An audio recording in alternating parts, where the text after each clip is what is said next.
Hi, everyone. In education circles, we often talk about the term rigor. I know that I've used it in talking about teaching with faculty members and giving them advice and talking about what it means to be a great faculty member. Oftentimes, the word rigor comes up. So in some sense, rigor is something that we perceive as being positive and try to achieve that.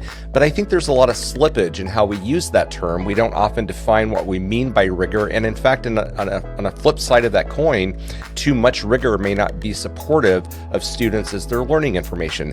We're going to be talking about what the meaning of the term rigor means in today's podcast, and I think that we'll define that in much more precise ways that teachers could use rigor in their classroom to great effect.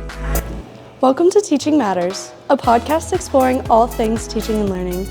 Teaching Matters is produced by NPR affiliate WOUV Public Media in Athens, Ohio. And here is your host, Dr. Scott Titsworth, Dean of the Scripps College of Communication at Ohio University. Thank you, Trinity. My guests today are two faculty members from San Diego State University. Doug Fisher is a professor and chair of educational leadership, and Nancy Frey is a professor in the same department at San Diego State. They, along with a co-author, James Marshall, recently published a book titled Rigor Unveiled. That book is a video-enhanced guide to help teachers approach instruction in ways that challenge students while also maintaining productive, human-centered relationships. Doug and Nancy, thank you so much for your time today and coming on the podcast. I really appreciate it. Awesome. Yes, of course. Thank you.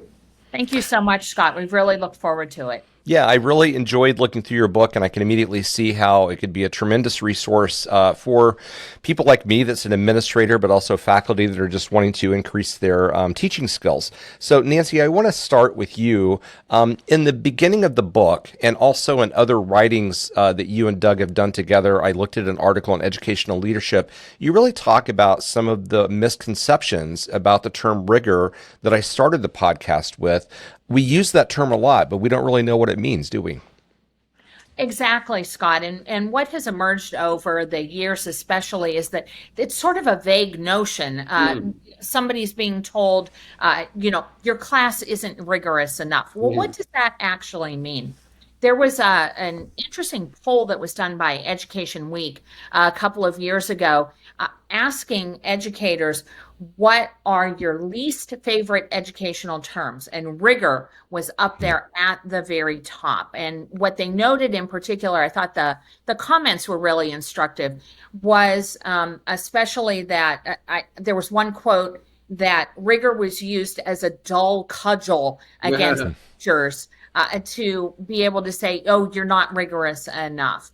And understanding that while the term itself could possibly hold value, that because of its vague notions and definitions, that it ends up being misunderstood and misconceptualized. Doug, I'm wondering if you have anything to add about those misconceptions about rigor.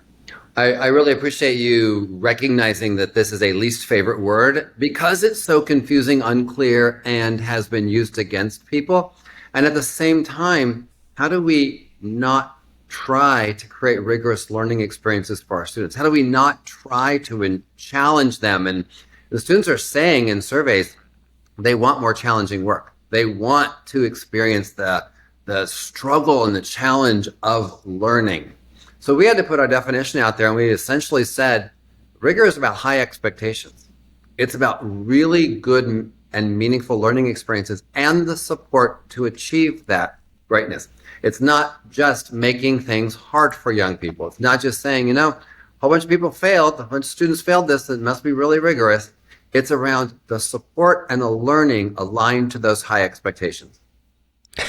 But we're going to dig into how you all operationalize or conceptualize rigor, obviously. But before we do that, I just want to tease out a little bit more on this misconception point. So if I'm evaluating a faculty member and I say, you need to up the rigor in your class, it's a bit too easy, that can really backfire. Right? I mean, what are the possible ramifications because of that lack of precision that faculty could, try to do that and then end up really, making it a bad experience for both them and the students? One thing that's happened is you see, here's piles more homework, and students don't have sufficient knowledge yet to be successful on those kinds of tasks. Or raising, like my assessments are really difficult, but that's not what the experiences were during the course. When we do those kinds of things, just making it harder, more difficult for students, we don't get to rigor. We get to planned failure. And I think that, just saying to an educator, you need to raise the rigor of your class doesn't tell them the actionable steps. What is it led you to say that? Was it the learning goals? Was it the level of support? What led you to say there's not sufficient rigor? That's where we have to get to with conversations. And so we use this word rigor as a speedy way of talking about a big concept. I read, as I mentioned, I read an article that the two of you wrote in Educational Leadership. And Nancy, I'm looking at a graphic on this article. So, of course, we're in audio and video, but the graphic I'm going to describe, you show 4 quadrants of sort of ways that you're conceptualizing, the way that rigor could be implemented: fluency, stamina, strategic thinking, and struggle. Can you kind of briefly describe, for listeners and viewers of the podcast, what that graphic is trying to represent? Absolutely. And, the inspiration for that work is around Norman Webb's work on depth of knowledge and psychometrician, really thinking about what is the relationship between what you are attempting to measure and what it is that the experience is for the learner. So now with Norman, his interest especially is around item analysis. And we took that work and expanded it into what this looks like in a classroom. And importantly, those levels of difficulty, which are often perceived as being an aspect of complexity as well, we graphed onto there. So if you think about how it is that difficulty and complexity sort of work together, there are some tasks that we need learners to do that are really about building fluency. In other words, they're tasks that aren't terribly difficult, meaning how much effort is expended, and they're not terribly complex. In other words, they are relatively easy. They're often recall, reproduction kinds of things that students are doing. Learning your arithmetic facts is an example of fluency building.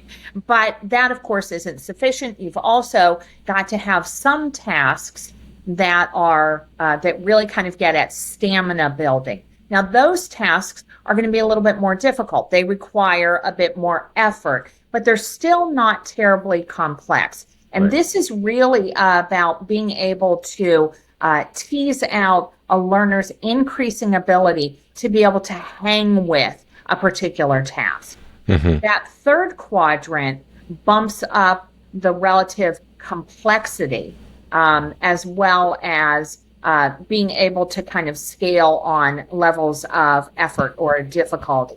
And those tasks are really about building strategic thinking. So in other words, as we're learning about particular strategic thinking that happens in our class, how are we applying that into new situations?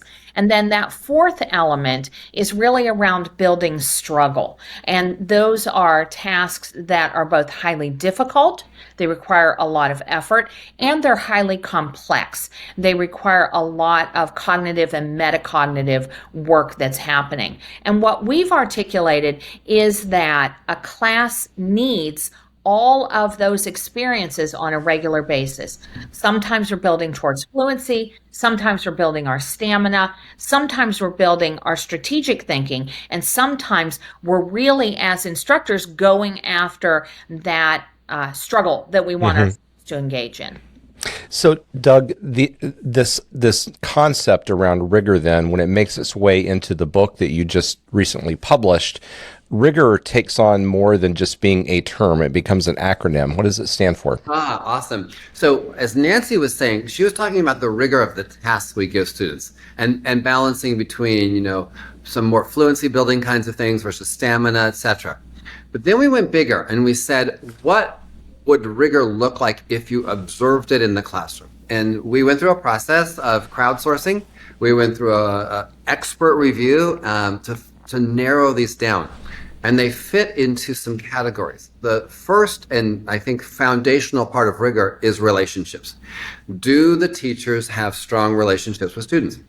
And I'm asked often why we care so much about student and teacher relationships. It makes the environment safe for kids to take a risk. And that's one of the things about rigor. You got to put yourself out there. Second column is instruction. We're not surprised by that. The quality of the instructional experiences contribute to rigor. Third is goals. What are the goals that I have for your learning? Because I could have amazing instruction for sixth graders on the fourth grade set of expectations. I'm going to produce seventh graders who are great at fifth grade. Then the O is around the organization. How is the class structured and organized, including the physical environment and the pace of the lessons, like the organizational features. And then the last component is around relevance. Do students find value in what they're learning? And when students find value in learning, they are way more likely to self-regulate their behavior. They're way more likely to choose harder things to do because they see them as important. So again, it's relationships, instruction, goals, organization, and relationships. We organized these 25 factors that you can observe in a class and work on. I think this process we went through provides teachers with things to say, here's where it's really good. Here's where I'm really strong. I know how to give input to students. I know how to use classroom-based assessments to design learning for the next day. What I want to work on next is blank.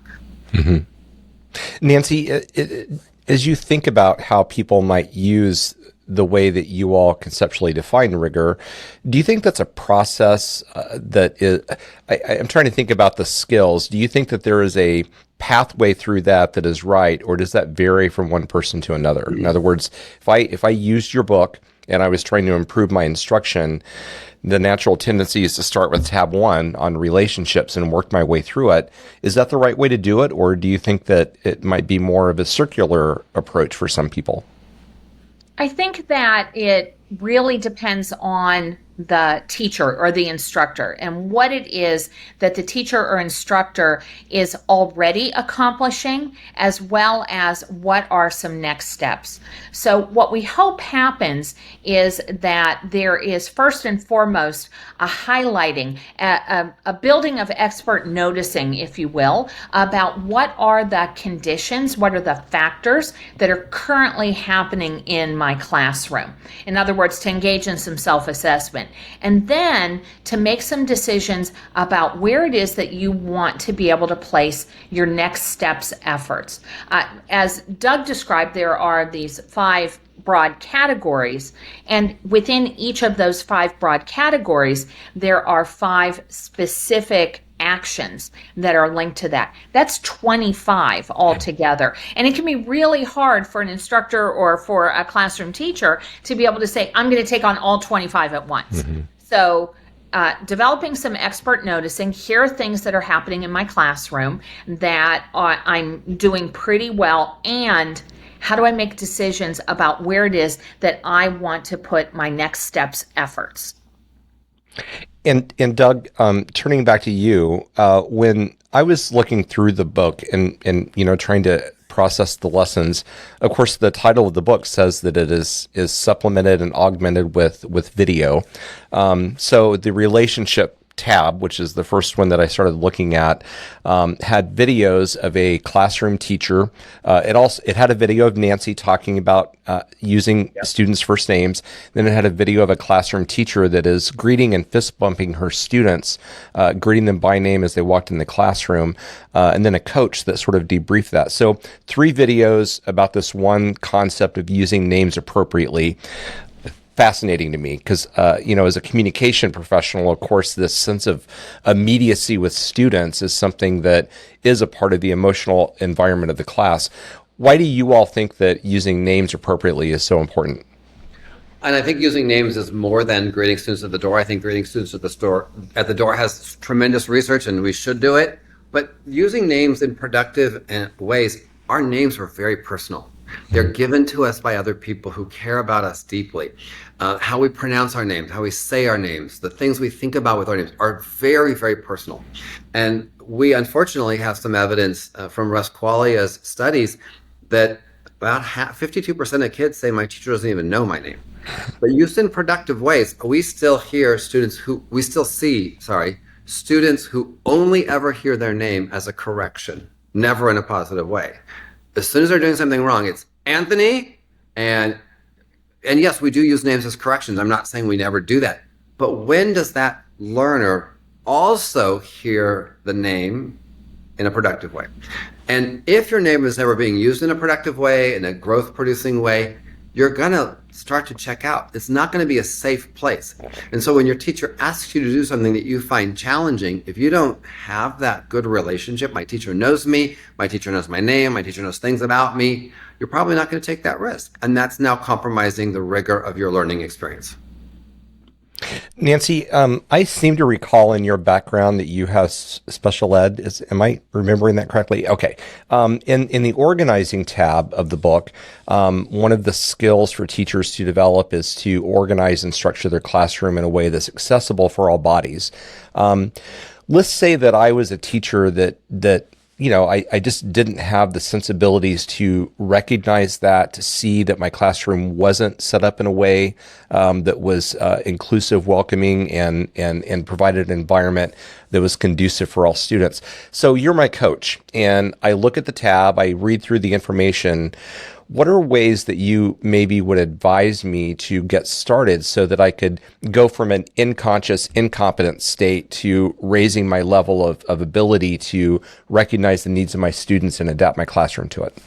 Absolutely. Yeah, it's so important. And certainly all the work around 504, for example, around and ADA around accessibility is an important feature of that. But what can happen at times is we perhaps rely on the architect to be able to make sure the doors are wide and the doorways are wide enough and all of that. And we don't necessarily think about how it is that a person is able to access the materials that are in the classroom, like literally physically access all of those. Can they make their way up and down the aisles? Do they have the ability to be able to circulate in the way that the other students in the class have to do? And one of the ways that we can do that, lots of classrooms get overcrowded with lots of furniture, lots of stuff on the floor, those sorts of things. It just sort of piles up. And so being able to walk with a teacher or walk with an instructor and consider closely what are the needs of a particular student that perhaps is not able to have that same level of access. It's simply drawing their attention to that in a lot of ways. We spend lots of time in our rooms and we just sort of get used to what the layout of the room is, and the needs of our students change from semester to semester, from year to year. And so sometimes it really is just saying, okay, David has a physical disability and he uses arm canes. Let's just sort of walk through the areas that are really important in your classroom and imagine what that is like for somebody who's using arm canes. How might we be able to improve what that looks like, what that feels like for that student? Doug, when you think about how this book might be used, you note in the book that it could be used by individuals or teams. Have you all had a chance to see how, faculty and schools are using the book so far? And what are some examples of? Yes, we have. So I was hearing from a school system there, the teachers were doing more of a book study, but they had been doing some teacher clarity work. So they chose the G column first around goals. And they had a chance to go on a learning walk together, and they looked at trends across their grade level. So here's the third grade team. What are the trends we saw in our third grade team? And they noted several areas. But one thing they said in the goals column is our students don't seek out feedback. They know what they're learning. They know what successful learning looks like. They do some monitoring. They have tools the teachers have given them, but the students wait passively for feedback. And they thought, they said, we're really good at a lot of these things, but our next learning is going to be, how do we teach kids in third grade to seek feedback from their peers and from their teachers? And I just loved hearing about this conversation, because that's taking that level of rigor even higher. Because when any of us ask for feedback, we're way more responsive to the feedback we've received. Unsolicited feedback has a less effect on us. I wasn't ready for it. I didn't want it. I don't care about it. Versus, I need feedback right now because this is what I'm trying to learn. This is where I think I am. I need that feedback. So having teams kind of do a check-in with each other has been really powerful. We also hear they love watching the videos and they love hearing what the coaches say about the videos, because the coaches are not judgmental and saying, this was good, this was not good. They're giving these honest reflections about what they saw in that class. As I was reading various chapters, it's clear that the way that you all envision rigor being enacted is very dialogic in the way that the classroom is structured. In other words, it's not lecture. It's really getting students to talk to each other. And you use a term that actually I had not necessarily run across before, but using academic language. Which I found fascinating, and it immediately resonated with me. Whether I'm teaching graduate students or freshmen at my level of higher education, I always find it important for them to understand that they have to sort of adopt a new language system to deeply learn something. So immediate resonance. But can either one of you, can you talk about what you mean by academic language and why that's so important for students to elevate the rigor with which they're learning? Sure. And when I think about academic language, the way that both of us describe it alternatively is, what's the language of the lesson? So it includes, of course, things like the technical vocabulary and so on that's associated with any discipline and with any lesson. That's an important piece of that. But the academic language also extends to how it is that we utilize language within that subject, within that discipline, to be able to engage, for instance, in the functions of the language, how we explain, how we engage in argumentation without being argumentative. And with every subject, with every discipline, there are particular practices that are associated with that. As the teacher or the instructor, that person is undoubtedly engaging in that academic language. But we also know, too, that nobody learns a language simply by listening to somebody else using the language. And that's where that dialogic piece comes into play. If we want our students to be able to engage in the language of the lesson, in the academic language, then we have to be able to create lots of opportunities for them to be able to utilize it verbally with one another, and to be able to then utilize it in their composition, in their writing as well. Doug, previously, Nancy, when she was talking about the accessibility in the classroom, she was talking about, I think I remember you saying a learning walk. One of the tabs, or one of the last tabs in the book, is a rigor walk. What is that? A rigor walk is a kind of learning walk, kind of systematic review of classrooms, but through the lens of these 25 indicators, to say, how do we determine, how do we think about the kinds of experiences that students are having in this school? That might be a grade level, it might be whole school, it might be department, it might be a vertical team, like how does the rigor increase across the grade levels? But to be able to go with the lens of a walk. See, learning walks should have a focus area. And so a specific kind of focus area is rigor. Now, in our work, you might choose 4 items. You might say, here are the things we've been working on, let's go walk these. You might choose a column. You might choose a row. There are different ways to do it. When people become really proficient at this tool and they really understand it, they go on a global walk for rigor. They literally walk and say, here are the things I'm noticing in terms of the indicators. But it takes some time to develop thinking and understanding and start to internalize these indicators. Nancy and I, at this point, Jim Marshall, a few of us, can go in a classroom and generally say, here's what we noticed as the observable factors. It was accessible, the pace was on point.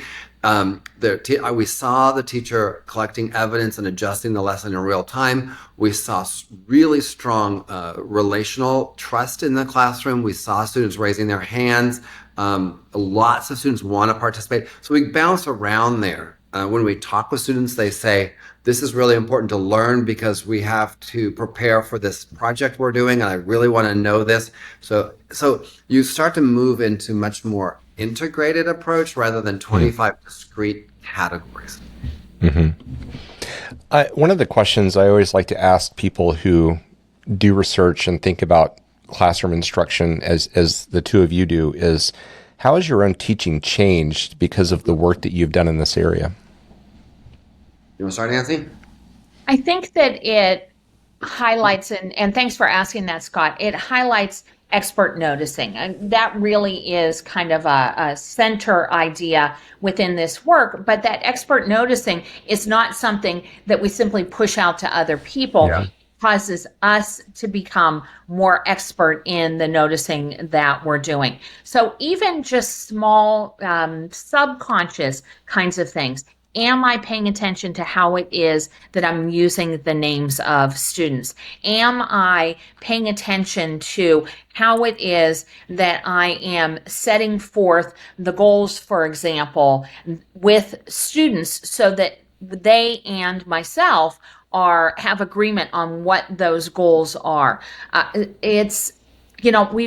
I'll speak for myself. I've been teaching for a long time, and I also feel too that every year I have new goals for myself to be able to continue to improve. And I think it's that continuous improvement and one's own expert noticing that are really important.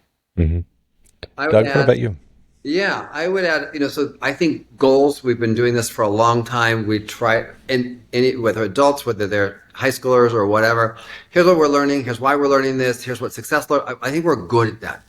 One of the things I noticed from doing this particular project is I get trapped in the front when I'm talking to adults because there's a perception that if you're doing a learning and experience with adults or you're in a conference with adults, you stay in the front. But I know that proximity makes a difference. I know that there is being within arm's length of learners. And I started walking more in a room when I'm making a presentation to adults. And some people find it very disconcerting because they're not used to that. They are used to, you stay in the front, you do your thing away from me, I can sit as far back as I want.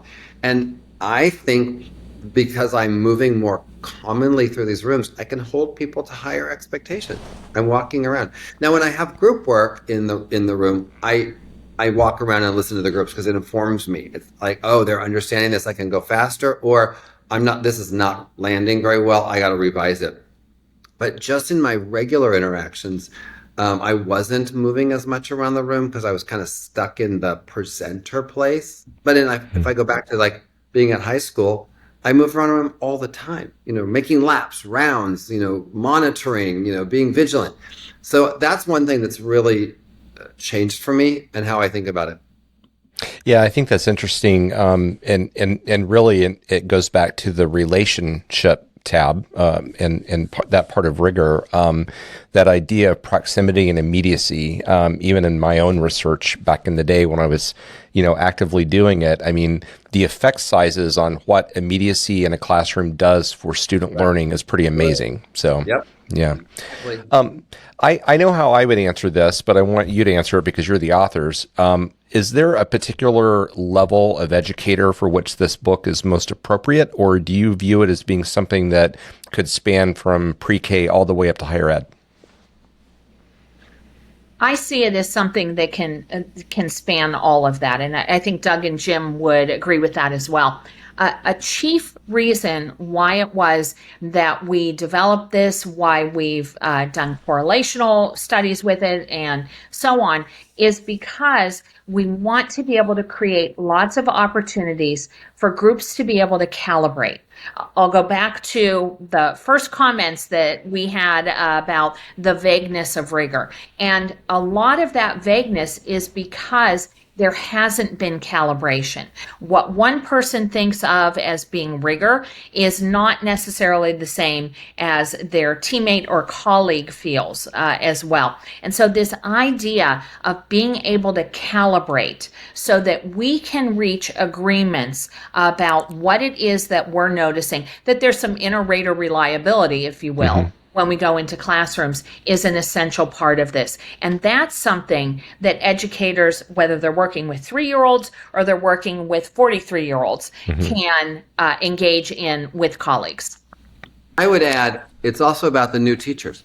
What kinds of supports are we providing people to understand this job, this very complicated job? And you start to say, oh, here's some very basic things, and here's some more advanced things that communicate to your students. I have high expectations. I have ways of getting you to meet those high expectations, and there's a system of support I'm putting in place. One of the indicators we didn't talk about is scaffolding. And scaffolding can lower rigor. If we over-scaffold, we reduce rigor. And there are well-intended teachers who don't want to see their students struggle, so they scaffold extensively and don't fade the scaffolds. Well, that's a great conversation to have. What's the appropriate level of challenge so that students have to grapple with ideas and we don't over-scaffold, but we also don't under-scaffold and just make them feel like failures. So there's great conversations that we can have with educators across the grade span and across their career trajectories. Yeah, I understand why you frame it that way. As I was looking at the book and thinking about, training teaching assistants, for example, but even my own teaching, the framework that you have, I always tell students in theory classes that theories are great for giving you a schema to fill in details. And that's really, in some ways, the most useful aspect of a theory. Your framework provides a teacher, whether they're a first-year novice teacher or somebody like me that maybe has a bit more seasoning under their belt, it provides you a way of sort of breaking down the things that you may want to focus on to improve in different areas over time. And that's an extremely useful concept. Last question I have, I really haven't hit on the topic nearly enough, that this book has an extensive amount of videos to enhance the reading that goes along with it. When you as an author team were putting the book together, how did you envision that interplay between the text that, a person would pick up and have, and the videos that go along with it? How did you sort of envision that working? And was it fun doing the videos? Incredibly fun doing the videos. We've been adding more and more QR coded videos to the resources because people want to see it. They want to watch it. And now we have the technology that we can really do that. It's easy. Like we can take an iPad and film a classroom or grab a simple camera and do it. So that's important. I think that the kind of the joy is, let's make the words really short. As you know, these are 1-page overviews, 1 page of indicators, and then go watch it in class. Go watch it in practice. And then when you have that apprenticeship, go out to your real school. But then come back and look at other sections. I mean, we called it a video enhanced flip book for a reason. Flip around to it. Watch the videos. And there's 150 or something like that videos, more than that, in there, including definitions of terms. So in this case, if we use a term in an academic language term in education, we don't put a lot of words around it. We assume you know what it means. If you don't, go to the video glossary, because then when you come back to the book, you don't have to reread all that, 3 sentences around defining that term. So we were very intentional about creating these 1-page overviews and then the support around them, including video, a list of indicators and stuff like that. Nancy, just to follow up on that question, when I was watching especially the example videos about how these concepts play out in a classroom situation, I immediately became very drawn to the teachers that I saw. And of course, that's the exciting part of it. When I watched the first one, I was wondering, I wonder if they had actors doing this. And then it became apparent that this was a real teacher in a real classroom. How did you go through that process of finding teachers to allow you to come into their space and, let you create this content that could be useful for others? We wanted to make sure that we were broadening or throwing the net wide around not only regional representation as well as different grade levels, but also different levels of experience as well. Doug and I have been fortunate enough in our careers that we have had lots of opportunities to be able to build relationships with teachers, and teachers not just here in Southern California, but in other places around the country as well. And so you're exactly right. The professional generosity of teachers in allowing us to be able to come into their classrooms and to be able to film them, and you're being very vulnerable whenever you're doing that, is so important. And I'll go back to what we have framed around rigor in particular, and it's about relationships. How are you able to do that? You've got to have relationships, and just as important collegially as they are in terms of relationships that we have with our students. Is there anything that you were excited to talk about that I have not put out on the table yet? We didn't talk a lot about the relevance one, and we had in the journal article that we used. There's a correlation that we've done on the rigor matrix and student achievement. So there's this journal article coming out, and one of the reviewers wrote that you can't make all learning relevant to students, and they gave an example of algebra. And so I really struggled with that reviewer's comment. Of course you can make algebra relevant to young people, and I think any math teacher listening to us would say, what is that reviewer thinking and saying that algebra is not relevant? So we didn't talk a lot about that relevance and value, and students seeing themselves and seeing value in it. I think that's an important area of rigor that gets overlooked. In fact, the reviewer was suggesting we kind of delete that column and not really worry about the relevance of learning. The evidence is around relevance and self-regulation. Like when you really find relevance in your, you focus longer, you put more energy towards it, you pay attention, all of that is there. And if you want to raise the expectation, you got to convince kids it's worth it. Yeah. I have a story that I'll tell you when we stop recording about how I lived through that with algebra, so that you can use that as a retort to the reviewers. It has been wonderful getting a chance to meet both of you, and I just want to commend you on this book. When I started looking through it, I immediately saw how this could be a great tool for us to use in our TA training program that we have. We take teaching very seriously in my college, and we do a 2-week training program. This would be great for our TAs to have. And I think that's the most important commendation that one can receive when they write a book, is for someone else to say, I can see how I could use that immediately. So congratulations on a great publication. Yeah. And I'll have a link to the book on the publisher's website that will accompany the text of the podcast. And once you get on the publisher's website, there are additional resources related to the book, including some webinars that you do. It looks like you have a conference coming up next November, or I don't know if conference is the right term, but a meeting. And so you can find out more information. But Doug and Nancy, it's been great to get to meet you, and thank you for the great work that you've done. Thank you. Thanks for the invitation. Thank you so much, Scott. Absolutely. And thank you all for listening to Teaching Matters. Special thanks goes out to April Koska and Trinity Sweet, the associate producers for the podcast. If you have ideas, comments, or suggestions, and you would like to reach out to us, you can email us at teachingmatterspodcast, all one word, all lowercase, at ohio.edu. We thank you for spending time with us today, and we hope that you have a great afternoon.